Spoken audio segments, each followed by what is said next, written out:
രാഹുൽ മാങ്കൂട്ടത്തിൽ വരും എന്ന് രാവിലെ മുതൽ സജോ റിപ്പോർട്ട് ചെയ്യുന്നുണ്ടായിരുന്നു. വോട്ടെടുപ്പ് സമയം അവസാനിക്കുന്നതിന് 1 മണിക്കൂർ മുമ്പാണ് രാഹുൽ മാങ്കൂട്ടത്തിൽ എത്തിയത്. എങ്ങനെയായിരുന്നു ആ രംഗപ്രവേശം? രാഹുലിനൊപ്പം ആരൊക്കെ ഉണ്ടായിരുന്നു സജോ?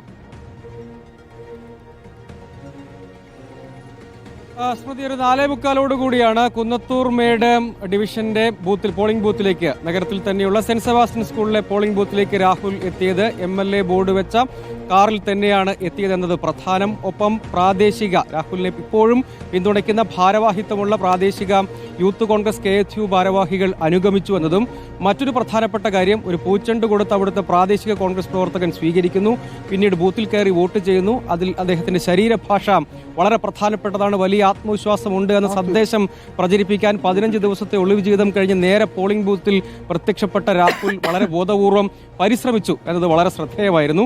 അതിനുശേഷം വളരെ തീരുമാനിച്ചുറപ്പിച്ചതുപോലെ തന്നെ ക്യാൻറ്റീനിൽ പോയി ചായ കുടിക്കുന്നു. അതും തീരുമാനിച്ച് പ്ലാൻ പ്രകാരമായിരുന്നു എന്ന് മനസ്സിലാക്കേണ്ടി വരും. അതിനുശേഷം ഒരു വോട്ടറുടെ വീട്ടിൽ പോകുന്നു, തുടർന്ന് MLA ഓഫീസിലേക്ക് പോകുന്നു, അവിടെ അല്പസമയം ചെലവഴിക്കുന്നു. അതിനുശേഷം സത്യം ജയിക്കും, തനിക്ക് പറയാനുള്ളതൊക്കെ കോടതിയിൽ ബോധിപ്പിക്കും എന്ന നിലയ്ക്കുള്ള പ്രതികരണങ്ങൾ ആവർത്തിച്ച് പറഞ്ഞുകൊണ്ടേയിരുന്നു. ഒരിക്കൽ പോലും ഒളിവ് ജീവിതത്തെക്കുറിച്ചുള്ള ചോദ്യങ്ങൾക്ക് മറുപടി പറഞ്ഞില്ല.